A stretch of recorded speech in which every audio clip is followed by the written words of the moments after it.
Hello guys, welcome back to my channel করবিস passion. আশা করি তোমরা সকলে খুব ভালো আছো, আমিও খুব ভালো আছি। আজকে আমাদের রেসিপির মেন ইনগ্রিডিয়েন্ট হচ্ছে এই গোবিন্দভোগ চাল।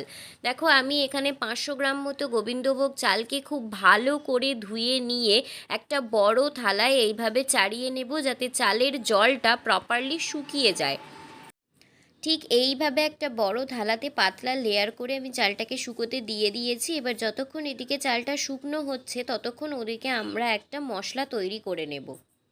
দেখো, মশলাটা তৈরি করার জন্য আমি 500 গ্রাম চালের হিসেব করে 1 ইঞ্চি মতো আদা আর দুটো বড় কাঁচা লঙ্কা নিয়ে নিয়েছি। এবার এটা মিক্সার গ্রাইন্ডারে ভালো করে পেস্ট করে নিলেই আমাদের মশলাটা তৈরি হয়ে যাবে। আমাদের আদা রসুনের পেস্টটা প্রপারলি তৈরি হয়ে গেছে। এছাড়াও যে যে ইনগ্রিডিয়েন্টগুলো লাগছে এই রেসিপিটার জন্য, সেগুলো একবার দেখিয়ে নেব। দেখুন, ফোড়ন হিসেবে নিয়ে নিয়েছি কিছুটা দারচিনি, কয়েকটা গোটা এলাচ, কয়েকটা তেজপাতা।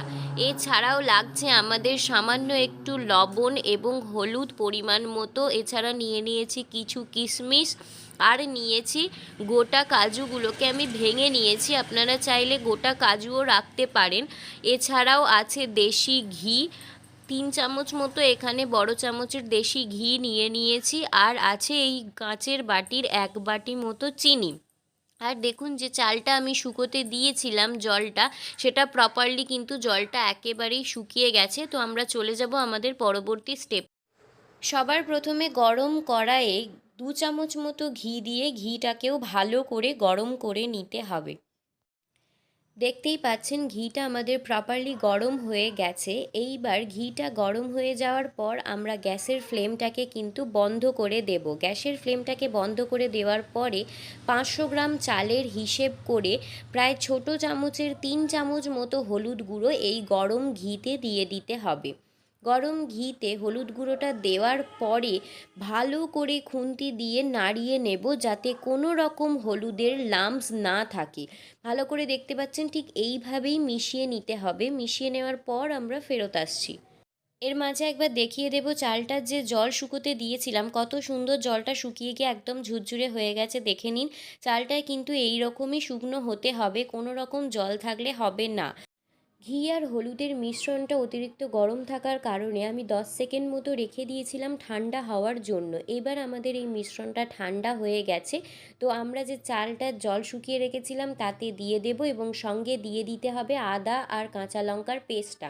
দিয়ে সব কিছু ইনগ্রিডিয়েন্ট খুব ভালো করে চালটার সঙ্গে আগে থেকে মিশিয়ে নেব, যাতে পোলাওয়ের কালারটা অসাধারণ আসবে।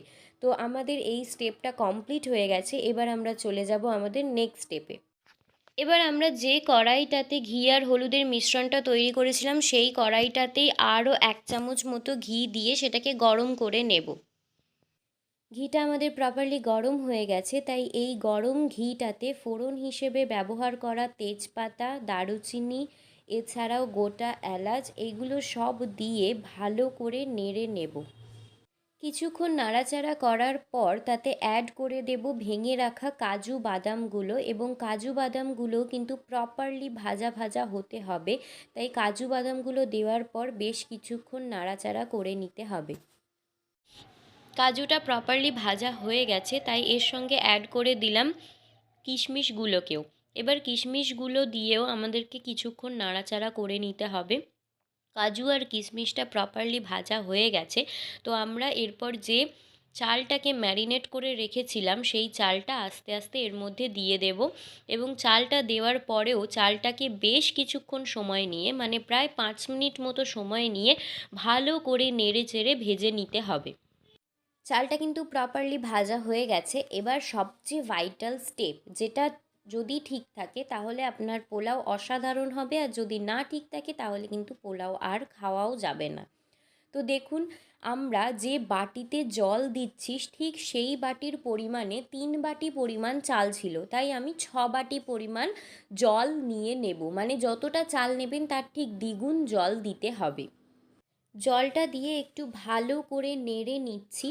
তারপর এতে একে একে অ্যাড করে দেব পরিমাণ মতো লবণ, এবং যে 1 বাটি পরিমাণ দেখিয়েছিলাম সেই 1 বাটি পরিমাণ চিনি।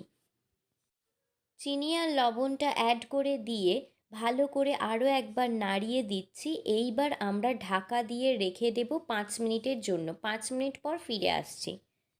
পুরো রান্নাটা কিন্তু মিডিয়াম আঁচে এখন করতে হবে। হাই ফ্লেম দিলে কিন্তু তলায় লেগে যাওয়ার সম্ভাবনা থাকবে, তাই 5 মিনিট পরে আমি ঢাকা খুলে আরও একবার নেড়ে দিলাম। এইবার ফাইনালি একবার ঢাকা দিয়ে পুরো 10 মিনিটের জন্য রেখে দিতে হবে। ব্যাস, তাহলেই আমাদের কিন্তু বাসন্তী পোলাও রেডি।